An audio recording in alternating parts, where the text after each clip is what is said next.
Imagine this. It's 1995, and a 24-year-old stands frozen in the lobby of Netscape, the hottest internet company in the world. He mailed his resume. Nobody replied. So he came in person, hoping to bump into someone, anyone. But he was too shy to say a single word. He just stood there, embarrassed, and finally walked out the door. That painfully awkward young man was Elon Musk, and that moment of rejection would change the world. Elon Musk was born on June 28, 1971, in Pretoria, South Africa. His childhood was far from easy. His parents divorced when he was 10, and at one point, his mother worked 5 jobs to support the family. At 17, Elon left South Africa with little more than a Canadian passport and ambition. His first jobs? Shoveling grain, cutting logs with a chainsaw, and, believe it or not, crawling through a boiler room in a hazmat suit, shoveling steaming toxic sludge for $18 an hour. After earning degrees in physics and economics from the University of Pennsylvania, he headed to Silicon Valley. That's when the Netscape lobby moment happened. Musk later joked about his conclusion. Okay, I guess I'll have to start a company because I can't get a job anywhere. So he did. In 1995, Elon and his brother Kimball founded Zip2, an online city guide company. They were so broke they couldn't afford an apartment. They slept on the office couch and showered at the local YMCA. They had exactly one computer. The website ran during the day, so Elon coded all night, 7 days a week. His philosophy was brutally simple. If someone else works 50 hours a week and you work 100, you'll achieve twice as much. The grind paid off.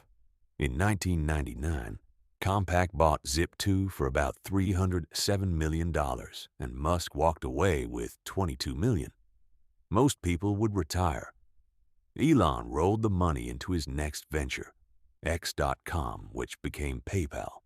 When eBay bought PayPal for $1.5 billion in 2002, Musk pocketed around $175 million.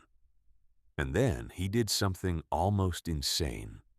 Instead of buying mansions and yachts, he bet nearly his entire fortune, over $100 million, on 2 of the riskiest ideas imaginable: SpaceX, a private rocket company, and Tesla, an electric car startup. Which brings us to 2008, the year that almost destroyed him. SpaceX's first 3 rocket launches all failed, burning through his money.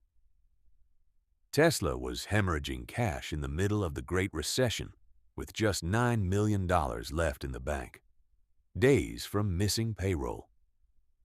His marriage collapsed into a painful divorce. Musk himself was so broke he was borrowing money from friends just to pay rent. He later called it the lowest of the lows, with bankruptcy literally knocking at the door. Then came one of the greatest comebacks in business history. SpaceX's 4th and final launch, the one that would decide life or death, reached orbit. Days later, NASA awarded SpaceX a $1.6 billion contract. And on December 24, 2008, at 6 p.m., the last hour of the last possible day, Tesla closed a financing round that saved the company. Musk had thrown in the very last of his PayPal cash. He didn't even own a house. From that near-death moment, everything took off. Tesla became the company that forced the entire auto industry into the electric age. SpaceX became the first private company to send a spacecraft to the International Space Station, and pioneered reusable rockets that land themselves back on the launch pad. Musk went on to acquire Twitter, rebranded as X, and launch ventures like Neuralink and the Boring Company. And through it all, one thing never changed: the relentless work ethic. During Tesla's Model 3 production hell, Musk slept on the factory floor. The couch was too narrow. After taking over Twitter, he claimed to be working more than 120 hours a week. Sleep Wake up, work, repeat, 7 days a week. Whether you admire it or question it, nobody can deny the sheer intensity. Today, Elon Musk is one of the wealthiest people on Earth. But remember where the story started. A shy immigrant kid shoveling toxic sludge. A young man too scared to speak in a lobby. A founder sleeping on an office couch. An entrepreneur days away from losing everything. His story leaves us with a thrilling lesson. Rejection can be a launch pad. Being shy doesn't disqualify you. And when you believe in something enough to risk it all, even bankruptcy itself can't stop you.